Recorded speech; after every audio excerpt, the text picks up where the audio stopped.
क्या आप जानते हैं कि साल की सबसे पवित्र एकादशी में से एक ऐसी है जिस दिन से स्वयं भगवान विष्णु 4 महीनों के लिए योग निद्रा में चले जाते हैं और इसी दिन से शुरू होता है चातुर्मास। जी हाँ, मैं बात कर रहा हूँ देवशयनी एकादशी की। आषाढ़ मास के शुक्ल पक्ष की एकादशी को मनाई जाने वाली देवशयनी एकादशी को हरिशयनी एकादशी भी कहा जाता है। मान्यता है कि इस दिन भगवान विष्णु क्षीर सागर में शेषनाग पर योग निद्रा में चले जाते हैं और 4 महीने बाद देवउठनी एकादशी पर जागते हैं। इन 4 महीनों को चातुर्मास कहा जाता है, जो साधना, भक्ति और आत्मशुद्धि का विशेष काल माना जाता है। धार्मिक ग्रंथों के अनुसार देवशयनी एकादशी का व्रत करने से व्यक्ति के सभी पाप नष्ट होते हैं और जीवन में सुख समृद्धि का वास होता है। जो भक्त सच्चे मन से उपवास रखकर भगवान विष्णु की पूजा करते हैं, उन्हें मोक्ष की प्राप्ति का मार्ग प्रशस्त होता है। यह एकादशी विशेष रूप से उन लोगों के लिए अत्यंत फलदायी मानी गई है, जो अपने जीवन में बाधाओं, आर्थिक तंगी या मानसिक अशांति से जूझ रहे हैं।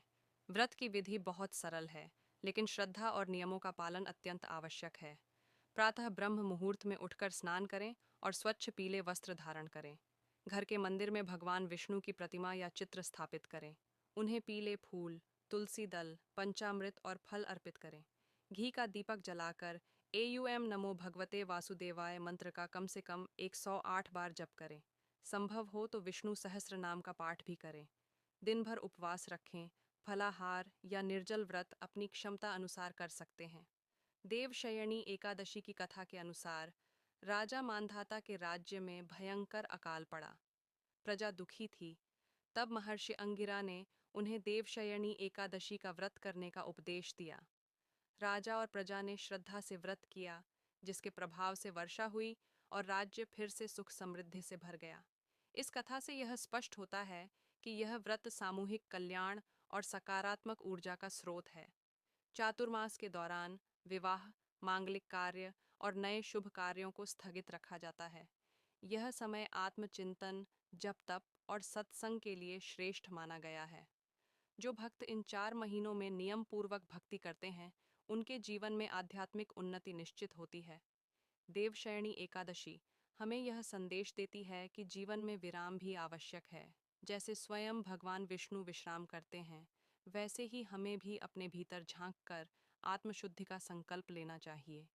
इस पावन दिन पर यदि आप सच्चे मन से एक संकल्प लें, क्रोध छोड़ने का, नकारात्मकता त्यागने का या किसी ज़रूरतमंद की सहायता करने का, तो यही आपके लिए सबसे बड़ा पुण्य होगा। तो इस देवशयनी एकादशी पर श्रद्धा, विश्वास और पूर्ण समर्पण के साथ भगवान विष्णु की आराधना करें।